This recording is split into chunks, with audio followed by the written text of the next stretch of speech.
Oui, il a quand même évoqué un des aspects. La gestion, la gestion des conflits.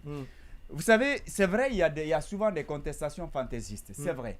Mais la pédagogie, quelle qu'en soit la manifestation, quels qu'en soient les motifs, quand vous mettez de la pédagogie, vous avez la possibilité, avec des approches simples, de convaincre les gens, les mettre devant certaines réalités et tout de suite, vous avez un résultat.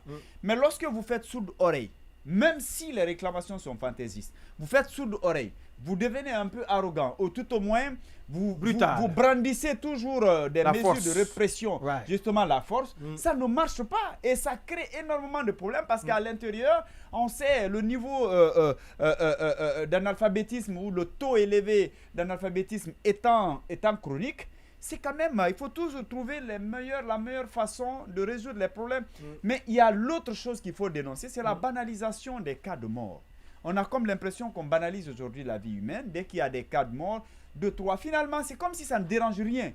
Mais sinon, quand on parle de 4 morts, et pour une simple réclamation, par balle en plus. Et par balle, je pense que ça doit inquiéter. Ça doit inquiéter et la réaction doit être proportionnelle aux faits. Mais si déjà jusque-là, il n'y a même pas de communiqué officiel, si jusque-là, même les autorités préfectorales, je pense qu'il y a quand même un sérieux problème qu'il faut régler et qu'on est en train, je pense que le Premier ministre, je pense qu'il doit aller au-delà des communiqués, il doit vraiment nous montrer que c'est quand même un activiste, un acteur des droits de l'homme qui est à la primature aujourd'hui. C'est vraiment...